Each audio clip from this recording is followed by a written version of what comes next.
Part 5. The new Compact 6 months after the enforcement fleet limped back to Council space, the galaxy looked very different. The Council chamber on Apex Prime had been rebuilt. The old design, with its towering seats arranged to show hierarchy and status, had been torn down. In its place stood a circular chamber where representatives from every species sat at the same level, looking at each other as equals. It was the first session of what was now called the Galactic Assembly. The name change had been important. A council suggested rulers and subjects, an assembly suggested partners working together. Small changes in language mattered when rebuilding trust. Ambassador Doyen stood to address the assembly. He was older now, with new gray in his hair, but his voice remained strong. Around him sat representatives from 47 species, including the 12 elder species that had once ruled supreme. Some of those faces looked angry, others looked resigned, a few looked hopeful. 6 months ago, humanity answered your ultimatum with silence, Doyen began. Many of you thought we were being childish. Some thought we were scared. A few understood that we were disappointed. Disappointed because we believed in you. We believed in the ideals you claim to represent. Cooperation, understanding, peace through unity. He walked slowly around the circle as he spoke, making eye contact with each representative. But your actions taught us something different. You taught us that might makes right. That power is the only thing that matters. That species who cannot defend themselves will be exploited by those who can. Thelvix, who had lost most of his political power but retained his seat, interrupted. And so you built weapons to threaten us. You proved our concerns about your species were justified. Doyen stopped and looked at the reptilian ambassador. Did we? We had the power to destroy every council world. We had the power to kill billions. We had the power to take revenge for 70 years of being treated as inferior. And what did we do with that power, Ambassador? Silence filled the chamber. Everyone knew the answer. We disabled your fleet without killing anyone, Doyen continued. We demonstrated our capabilities without using them destructively. We made demands but backed them with restraint rather than violence. If we are so aggressive and dangerous, why did we show mercy when we could have shown destruction? Another representative, a mammalian species from the core worlds, stood. But you still threatened us. You still said you would turn off our technology if we refused your terms. That is violence by another name, is it? Doyen asked. We gave you a choice. Accept equality or lose your technology. We did not say we would kill your people. We did not say we would destroy your worlds. We said we would remove the tools you use to oppress others. Yes, that would cause hardship. But it is not the same as dropping bombs or firing weapons. We gave you an option that did not involve death. Councillor Brevik stood and the chamber quieted. He had become an influential voice in the new assembly, respected for his integrity and willingness to admit past mistakes. The ambassador is correct. Humanity showed us something we had forgotten, that true power is not the ability to destroy, but the wisdom to restrain destruction. He turned to address the full assembly. We failed humanity. We saw their potential and feared it instead of nurturing it. We saw their ambition and tried to crush it instead of guiding it. We saw their questions and answered with restrictions instead of knowledge. And when they surpassed us despite our efforts, we tried to force them back down rather than accepting them as equals. The enforcement fleet was our greatest shame, Brevix continued. We sent 400 ships to intimidate a single species. We expected them to beg for mercy. Instead, they taught us mercy. They had every moral right to destroy that fleet, but they chose not to. That choice, more than any weapon, proved they were better than we believed. The mammalian representative spoke again. So we simply accept their terms?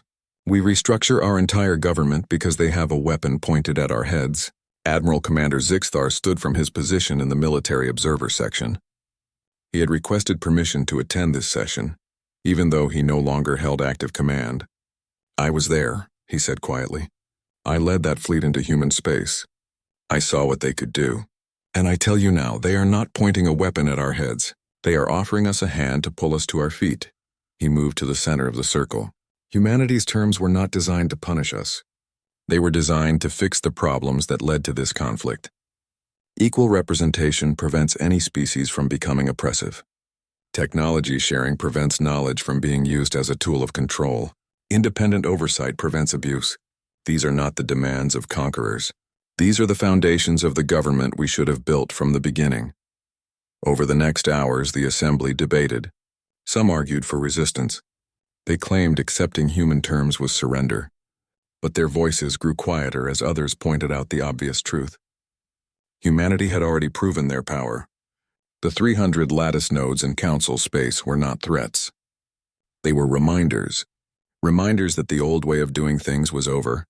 Finally, the vote was called. The resolution to accept humanity's terms and ratify the new assembly charter passed with 68% support. Not unanimous, but strong enough to proceed.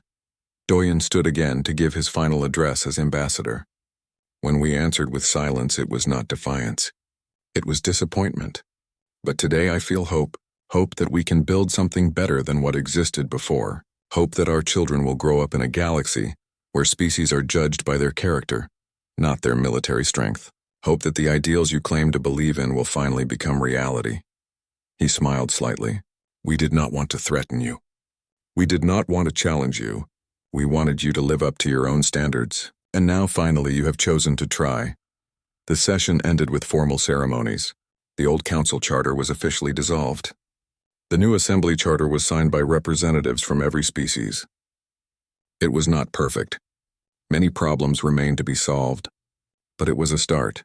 In a private meeting afterward, Admiral Hana met with Zixthar. They stood in an observation room looking out at the stars. The Silurian admiral seemed smaller somehow, diminished by the weight of what had happened. I carry shame for what I led, he said quietly. I should have questioned my orders. I should have refused. Hana shook her head. You followed your duty as you understood it. And when you saw the truth, you made the hard choice. You told your government they were wrong. That took courage. Or desperation. No, Hana said firmly. I have seen desperate creatures. They lash out. They make excuses. They blame others. You accepted responsibility and advocated for change. That is not desperation. That is integrity. She turned to face him. The enforcement fleet was not your failure, Admiral. It was the old council's failure. They sent you on an impossible mission and expected you to succeed through intimidation. You had the wisdom to see that path would only lead to more conflict. What happens now? Zixthar asked. Your people have this tremendous power. What will you do with it? Exactly what we promised, Hana replied. We will be partners. We will share our knowledge. We will help build a stronger assembly, and we will keep the lattice nodes active as insurance that no species ever tries to return to the old ways. You do not trust us.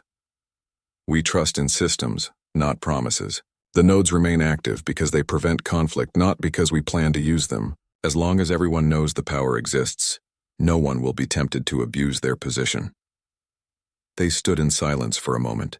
Then Zixthar asked the question that had troubled him since Earth. Why did you really show mercy? Your people could have killed us all. It would have been easier than disabling every ship. Hana looked out at the stars. Because we remember what it is like to be powerless. We remember 70 years of being told we were not good enough. We remember the frustration of having our potential limited by others' fear. And we decided that when we had power, we would not use it the way it was used against us. We would be better. She turned back to him. That is what humanity is, Admiral. We are a species that remembers our pain and chooses not to inflict it on others. We are people who could take revenge but prefer to offer redemption. We are survivors who became strong so we could be kind. In another part of Apex Prime, Youngman met with his wife in a cafe overlooking the station's central plaza. They watched as beings from dozens of species mixed and talked, conducting business and building friendships. The atmosphere had changed.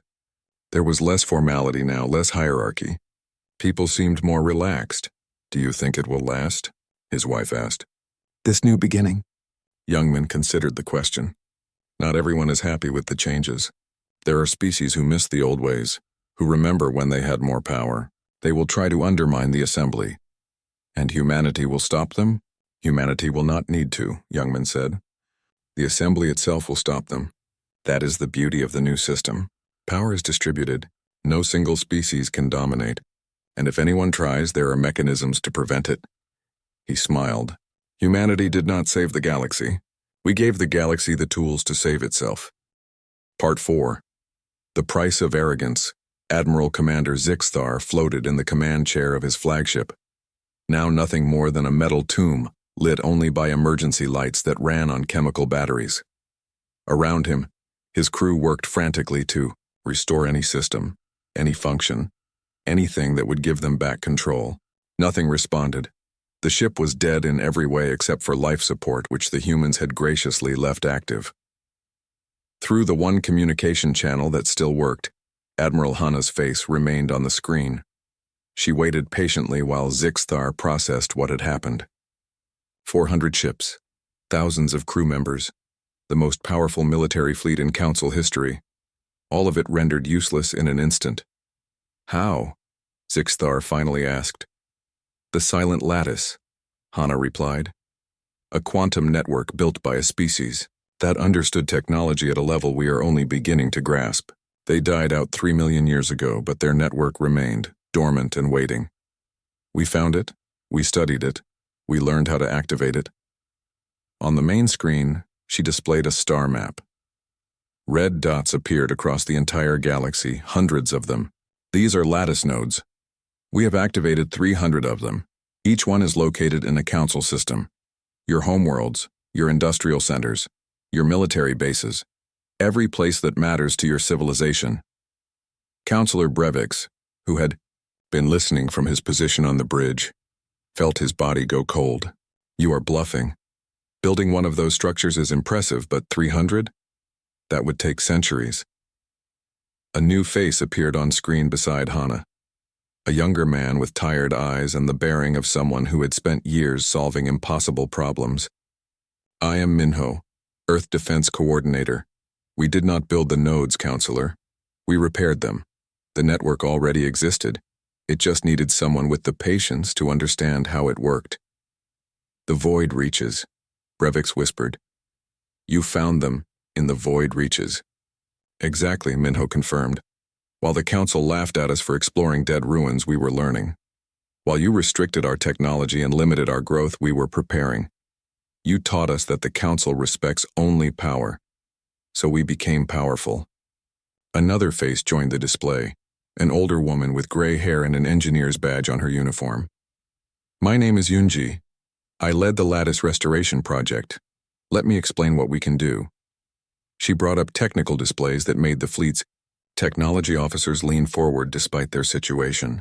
The Lattice operates on quantum entanglement principles that allow instantaneous communication and control across any distance. More importantly, it can interface with any technology based on electromagnetic principles, which means essentially all technology in known space. You can turn off our ships, Zixthar said. We can turn off anything, Yunji corrected. Your ships, your stations, your planetary power grids, your communication networks, your hospitals, your water treatment plants. Everything that runs on technology, we can disable with a thought.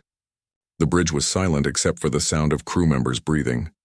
Zixthar looked around at the faces of his officers. He saw fear there, but also confusion. They had come here as peacekeepers, as representatives of order and civilization. Now they were prisoners, completely at the mercy of the species they had come to discipline. Why have you not killed us? Zixthar asked. Hana's expression softened slightly. Because we are not monsters, Admiral. We are not the aggressive, dangerous species that Thelvix claimed we were. We are people who wanted to live in peace as equals, but the Council would not allow that, so we had to find another way. By threatening us. By showing you the truth, Hana corrected. For 70 years we played by your rules. We accepted being treated as lesser. We smiled when you called us children. We nodded when you restricted our growth.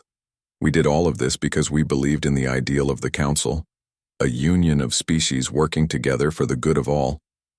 She stood up, and the camera followed. Her as she walked across what appeared to be a command center. Through windows behind her, Earth rotated slowly, beautiful and peaceful. But the ultimatum revealed the truth. The Council is not a union of equals. It is an empire that fears competition. You could not allow us to grow because we might eventually challenge your power, so you tried to cripple us. Minho took over. We could have fought. We have the weapons. We have the ships. We could have turned this into a war that would have devastated both sides. But what would that accomplish? More death. More suffering. More species learning to fear and hate each other. So we chose a different path, Yunji continued. We chose to demonstrate power without using it destructively. Your fleet is disabled but not destroyed. Your crew members are alive and safe. We could have killed everyone instantly, but we did not. We want you to understand something important. The three humans looked directly at the camera, their faces serious. Hana spoke for all of them. We do not want to rule you. We do not want to conquer you. We do not want revenge for 70 years of being treated as inferior. We want something much simpler. We want what you promised us when you invited us to join the council. We want equality. We want respect. We want to be partners, not subjects. Zixthar felt something shift inside him. He had been a military officer for 40 years. He had dealt with dozens of conflicts between species. He knew how to recognize when someone was lying and when they were telling the truth. These humans were telling the truth. They were not threatening violence, they were demanding justice. What do you want from us? He asked. Minho pulled up a document on screen. These are our terms. First, the council will dissolve its military enforcement division. The fleet you came here with will be decommissioned. In its place, we will create a true peacekeeping force with representatives from all species, including humans, with equal command authority. Second, Hana continued, all species in the council will receive equal representation. No more elder species with special privileges. No more voting restrictions. One species, one vote, regardless of how long you have been a member. Third, Yunji added, all technology restrictions will be abolished. Species will be free to develop and advance according to their own abilities and needs. Knowledge will be shared, not hoarded. Fourth, Minho said, the council will create an independent oversight committee to prevent any species from being exploited or oppressed. This committee will have the authority to investigate abuses and enforce consequences. Fifth and finally, Hana concluded, the council will formally apologize to humanity for 70 years of systematic discrimination. This apology will be public and recorded in all official histories. Zixthar looked at the list in silence. Around him, his officers waited for his response. He knew what the council would say. They would call these demands outrageous. They would claim humanity was trying to take over. They would refuse and call for renewed military action. But Zixthar also knew something else. He knew that his fleet was helpless. He knew that 300 lattice nodes waited in council space, ready to be activated. He knew that humanity held the power to destroy galactic civilization with a single command, and they were choosing not to use it. What if we refuse? He asked quietly. The three humans looked at each other. Then Hana answered. Then we activate the lattice fully. Every council world goes dark. Your ships stop working. Your stations lose power. Your cities go black. Your hospitals shut down. We will not invade. We will not attack. We will simply turn off your lights and watch. For how long? Until you agree to our terms, Minho said simply. We can wait. We have waited 70 years already. We can wait 70 more if necessary, but you cannot. Your people need power. They need technology. They need all the things that we can now control. Zixthar closed his eyes. He had been sent here to restore council authority. Instead, he had discovered that the council's authority was an illusion. They had ruled through the threat of force, and now someone had proven that force could be taken away. I need to speak with the council, he said finally. Of course, Hana agreed. She restored communication systems to his ship. You have full access to your channels now. But Admiral, before you speak with them, I want you to understand something. What? We disabled your entire fleet without killing a single crew member. We could have destroyed you all, but we chose mercy.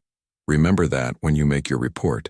Remember that humanity had the power to take revenge, and we chose peace instead.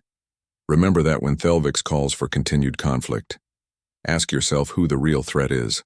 The species that threatens violence to maintain control, or the species that could use violence and chooses not to. Zixthar opened the channel to Apex Prime. The council chamber appeared on screen with all 12 elder representatives in their seats. Thelvix spoke first, his voice angry. Admiral, why are your ships not responding? Why have you not secured Human surrender? Zixthar looked at the reptilian ambassador for a long moment. Then he spoke clearly and firmly. Because we have lost, Ambassador, not a battle, not a war. We have lost our moral authority. I recommend complete compliance with human demands. Part 3. The Ghost War.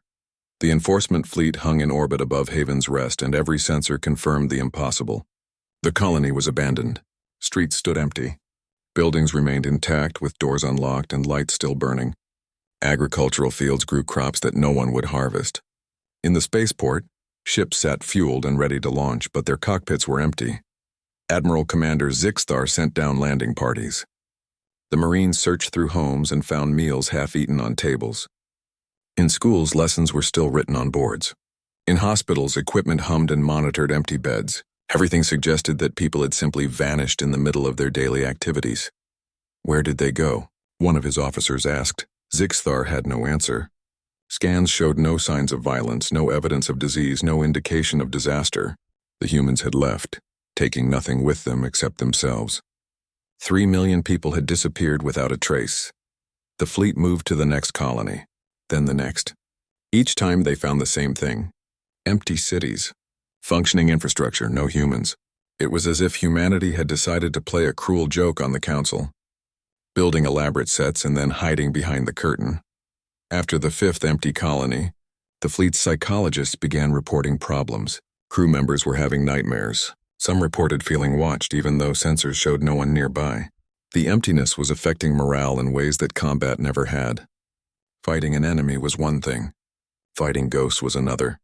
Zixthar sent a message back to the council. We have encountered no resistance, but we have also found no one to negotiate with. Requesting guidance. The response from Thelvix was predictable. Continue toward Earth. Humanity's homeworld cannot be evacuated so easily. Force them to the negotiating table. The fleet pressed deeper into human space. That was when the losses began. The battlecruiser Sovereign Might was performing a routine patrol orbit around the abandoned colony of Nova Busan when its power systems failed. Not damaged, not attacked. Just failed. Every reactor went offline simultaneously. Backup systems did not activate. Emergency power cells would not charge. 8,000 crew members were suddenly trapped in a dead ship floating in space. Rescue vessels rushed to help. They managed to evacuate everyone safely. Not a single life was lost. But when engineers examined the Sovereign Might, they could not explain what had happened. The reactors were intact. The power cells were undamaged. Everything looked perfect. It just would not work anymore. It is as if someone reached into the ship and turned off a switch, the chief engineer reported. But there is no switch. There is no single point of failure. Every system failed independently and simultaneously. This is impossible. 2 days later, another ship reported power failures, then another. Then 3 more in the same day. None were destroyed. No one died. But ship after ship became nothing more than floating debris that had to be towed back to council space. The crews who were evacuated all reported the same thing. In the moments before the power failed, they had seen strange flickers on their displays. Patterns that made no sense, code that should not exist in their systems, and then darkness. Zixthar gathered his senior officers. We are being attacked by a weapon we do not understand. I want all ships to increase their separation distance. I want full system diagnostics run every hour. I want every piece of equipment inspected. But inspections found nothing. The attacks, if they were attacks, left no trace. Ships would be functioning normally, and then suddenly they were not.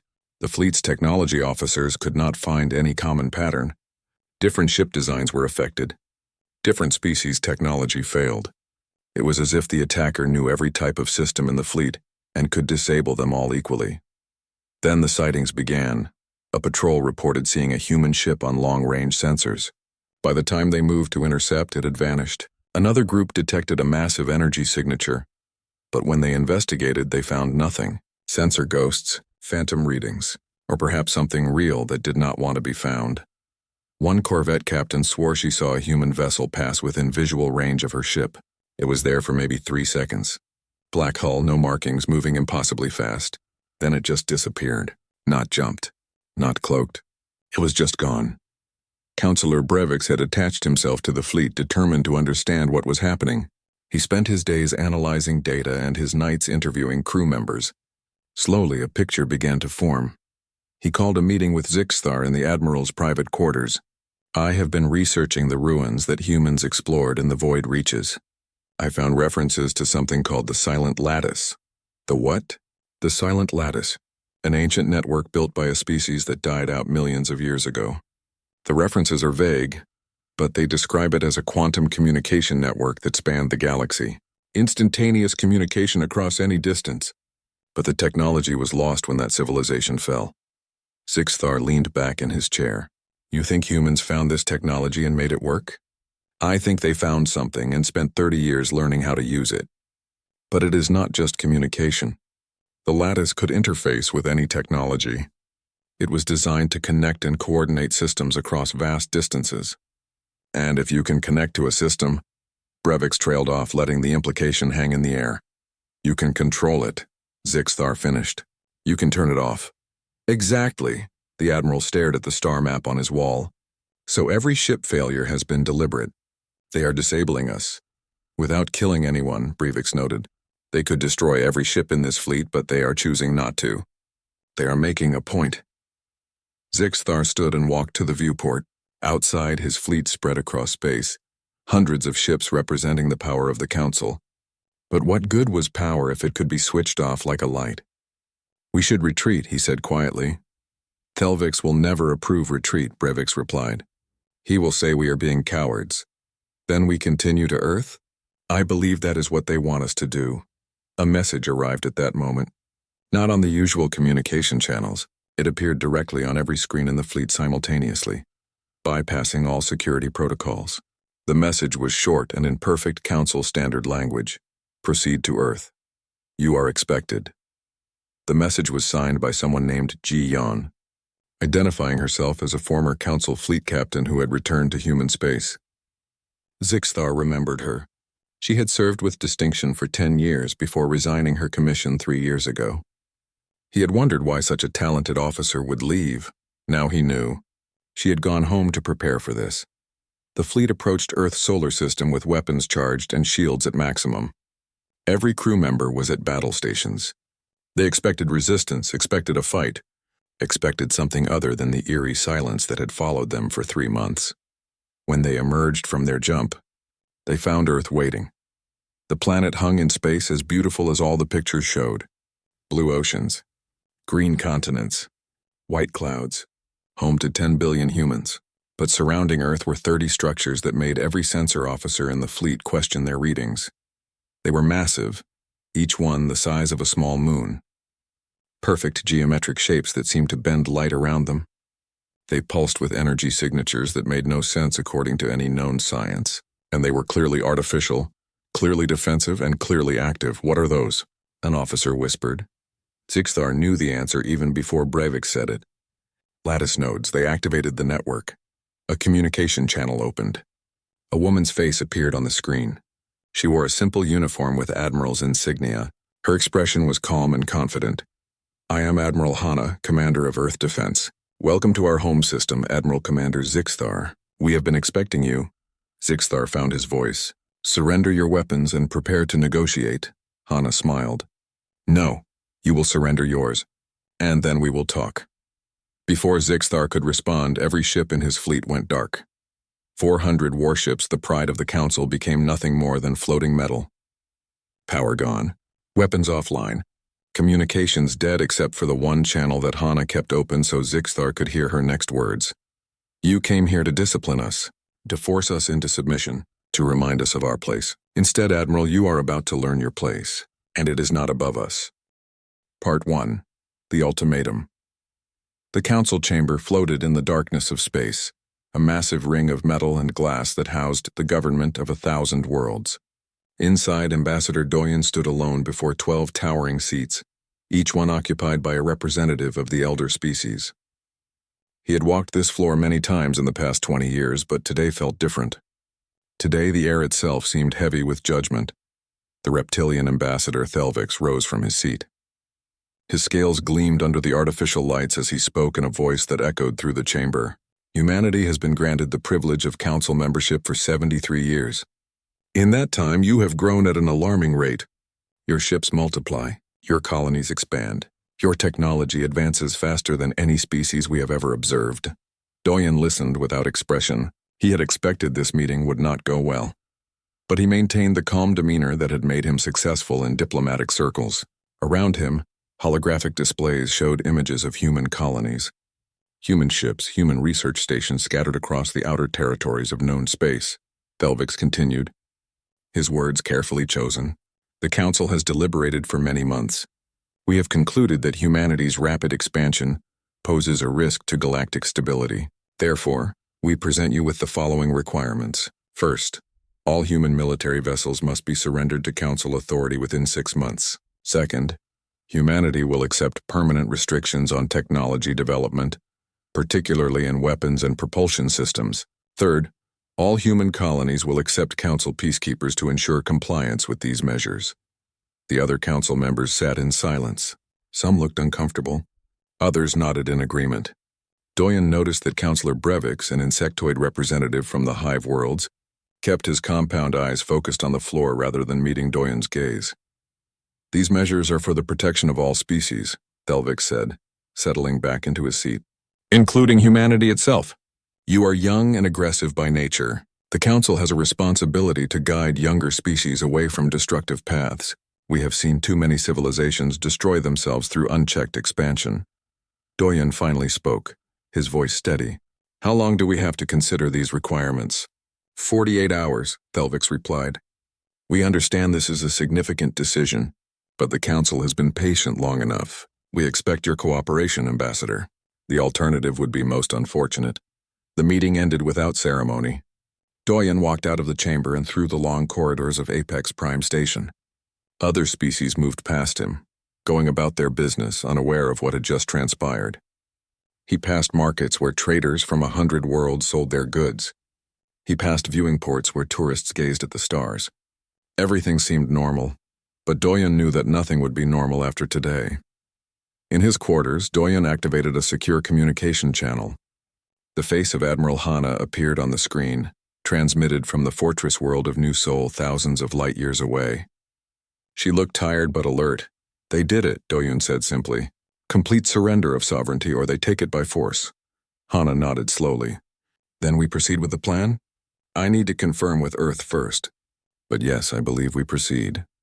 Over the next 48 hours, Doyen spoke with the governments of Earth and all 37 human colonies. The vote was not unanimous, but it was decisive. Humanity had made its choice years ago, when the first whispers of this ultimatum had reached their intelligence networks. Everything since then had been preparation. When Doyen returned to the Council chamber, every seat was filled. The 12 elder species waited to hear humanity's answer. Observers from dozens of other species lined the upper galleries, watching history unfold. Everyone expected a negotiation. Perhaps humanity would ask for softer terms or more time or special exceptions. Doyen stood in the center of the floor and spoke 5 words. Humanity declines your requirements. The chamber erupted in shocked whispers. Velvix stood abruptly. You refuse? Do you understand what you are saying? The Council will not tolerate defiance. We understand perfectly, Doyen replied. Humanity declines. We will not surrender our ships. We will not accept technology restrictions. We will not allow foreign military forces on our worlds. This is our final answer. Then you choose conflict, Velvix hissed. No, Doyen said quietly. We choose to leave. Before anyone could respond, Doyen turned and walked out of the chamber. He did not run. He did not look back. He simply left. What happened next would be discussed in Council records for generations. Within 1 hour of Doyen's departure, every human diplomatic mission across Council space began packing. Within 3 hours, human merchants were closing their shops and loading their goods. Within 6 hours, every human in Council territory was boarding ships and departing. On Apex Prime Station, Councillor Brevix watched from an observation deck as human vessels undocked and formed up in groups. They moved with precision, following a plan that must have been prepared long in advance. Ship after ship fired up their engines and jumped away into the darkness. He counted over 200 vessels leaving just from this one station. Reports flooded in from across Council space. The same scene was playing out everywhere. Humans were leaving, not just diplomats and merchants, but scientists, students, tourists, workers. Every single human in council territory was going home. They left behind property, investments, years of work, but they took every piece of human technology with them. The council convened an emergency session that night. Thelvix was furious. This is an insult. They walk away as if we are nothing. We must respond immediately with force. But Councillor Brevik stood and spoke for the first time in years. Has anyone considered why they were ready to leave so quickly? Why every human knew what to do? This was planned. They have been preparing for this moment. Preparing what? Another councillor asked. To run away? Let them hide in their corner of space. Without council, trade, and technology, they will beg to return within a year. Brevik shook his head slowly. I fear we have made a terrible mistake, but I do not yet know why. Admiral Hanna stood on the bridge of her flagship, watching the last transport ships arrive at New Sol. Every human was accounted for. Everyone had made it home. She opened a channel to all human colonies and to Earth itself. The withdrawal is complete, she announced. We are alone now, but we are free. Execute Phase 2. Across human space, on every colony and station, engineers began activating systems that had been built in secret over the past decade. The Council had been so focused on watching human military assets that they never noticed the construction projects on the edges of human territory. They never questioned why humans were so interested in ancient ruins in the void reaches. Now they would learn. Now they would understand what humanity had really been doing for the past 73 years. Doyen sat in his quarters on New Sol, looking at the stars. Somewhere out there, the Council was probably celebrating, thinking they had intimidated a troublesome species. They thought humans had run away in fear. Let them think that for now. The truth would reveal itself soon enough. He poured himself a drink and raised the glass to the window. To silence, he said quietly. The most powerful answer of all. Part 2. The silent expanse. 3 months had passed since humanity's withdrawal, and the Council was growing concerned. At first, there had been satisfaction among the elder species. The troublesome humans had been put in their place. Trade routes were redistributed. Human territories were marked for eventual colonization by more cooperative species. Everything seemed to be proceeding as planned. Then the reports started coming in. A council merchant ship attempted to dock at the human colony of New Busan, hoping to establish trade, now that the political tensions had passed. The colony was there, visible on all sensors. Lights glowed in the cities. Ships moved between the planet and orbital stations. But when the merchant ship sent a greeting, there was no response. When they requested docking permission, silence. When they tried every communication frequency known to council science, nothing. The merchant captain assumed the communication equipment was malfunctioning. He approached the planet anyway, following standard landing protocols. That was when things became strange. As his ship entered orbit one by one, his systems began to fail. First, the communication array went dark. Then navigation systems reported errors. Engine controls became sluggish. Life support remained functional, but everything else slowly stopped working. The crew panicked and retreated. As soon as they left orbit, the systems came back online. Everything worked perfectly again. The captain filed a report and left the system as quickly as possible, unwilling to risk another attempt. Similar reports came from other human colonies. A scientific expedition tried to land on Haven's Rest. Their ship lost power and had to drift back out of the system on emergency thrusters. A diplomatic vessel approached Earth itself and received a single automated message. Entry denied. Depart immediately.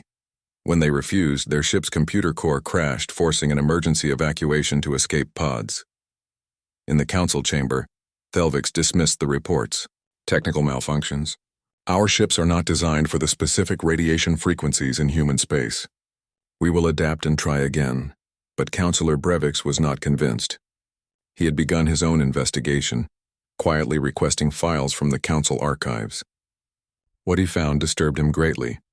Over the past 15 years, humans had purchased star charts from dozens of sources. At the time, the council's economic analysts had been amused. The humans were buying maps to dead systems, empty spaces, regions of the galaxy where nothing of value existed. Analysts joked that humans wasted their money on useless data. Brevix also found records of human archaeological teams requesting permits to explore ancient ruins in the void reaches. The void reaches were areas that even the council feared. Old civilizations had died there, leaving behind structures that no one understood. Most species avoided those regions entirely, considering them cursed or contaminated. But humans had sent expedition after expedition into the void. They had studied the ruins. They had cataloged strange technologies. And then about 10 years ago, the expedition stopped.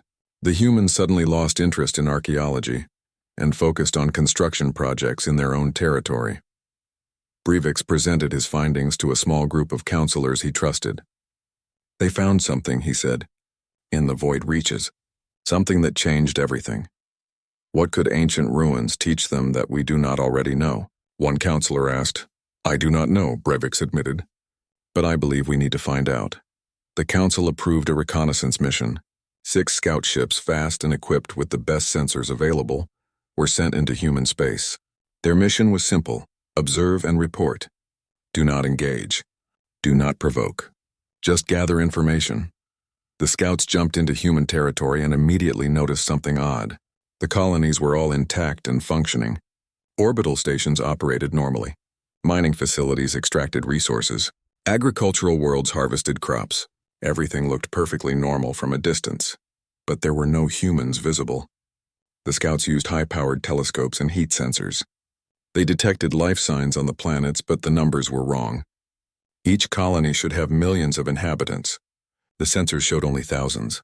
Where were the rest? One scout captain, more daring than the others, took his ship close to a small outpost colony called Jeju Station. He expected to find it abandoned like some border settlements get abandoned during political upheaval. Instead, he found it fully operational. Automated systems ran the facilities. Robots maintained the equipment. But only a skeleton crew of humans remained, and they ignored all attempts at communication. The scout captain filed his report with a note that troubled everyone who read it. They are not hiding. They are waiting. Counselor Brevix decided to try a different approach. He knew that some humans had remained in council space. A few had married members of other species and chosen to stay with their families rather than return to human territory. One of these was an engineer named Youngman. Youngman lived on a council world with his wife, a member of the aquatic species from the Kelp Nebula colonies. Brevix visited him personally, traveling in an unmarked ship to avoid drawing attention. They met in a small apartment overlooking an alien ocean. Youngman offered Brevix tea and sat down across from him with a patient expression. I need to understand what humanity is planning, Brevix said directly. Your people have gone silent. They are not responding to any contact. What message are they trying to send? Youngman sipped his tea slowly before answering. They are not trying to send a message, counselor. They already sent it. Humanity declined your ultimatum. That was the message. But what does that mean?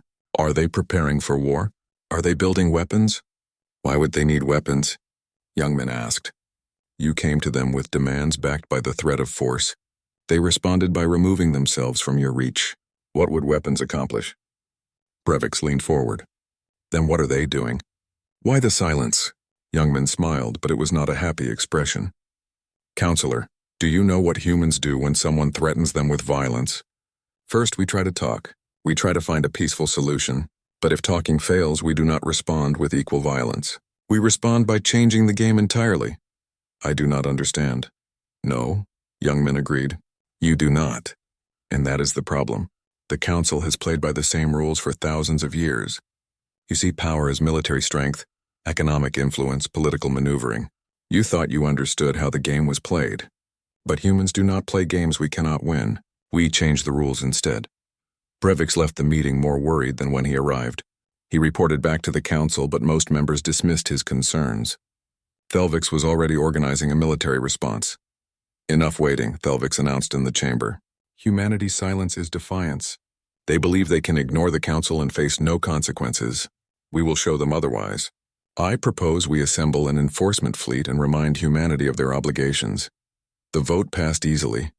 Most Council members saw it as a simple police action, a show of force to bring a rebellious species back in line. Nothing more. Admiral Commander Zixthar of the Silurian species was chosen to lead the operation. He was a decorated officer with 40 years of experience. He had peacefully resolved 3 colonial disputes and never lost a ship in combat. He was considered the perfect choice for a mission that required strength, but also restraint. Zixthar assembled his fleet carefully. 400 ships representing 8 different council species. Heavy cruisers to show strength, fast frigates for reconnaissance, support vessels to sustain a long operation if needed. It was the largest fleet movement in council history. Before departure, Brevix met privately with Zixthar. "Admiral, I have concerns about this mission. Your concerns are noted, Counselor, but my orders are clear. I believe humanity has prepared for this. I believe they want you to come." Zixthar considered this. "If they are prepared, then we will negotiate from a position of strength. If they want us to come, then we will see what trap they have set and avoid it. Either way, the fleet is ready." The enforcement fleet jumped into human space with great ceremony. They emerged at the edge of human territory and immediately broadcast a message. "This is Admiral Commander Zixthar of the Council Enforcement Fleet. Humanity is required to send representatives to negotiate compliance with Council requirements. You have 24 hours to respond." 24 hours passed. Silence, no response. No acknowledgement, nothing. Zixthar gave the order to advance deeper into human territory. The fleet moved toward the nearest human colony, weapons powered but not armed, ready for anything. What they found there would haunt every crew member for the rest of their lives. The colony was empty.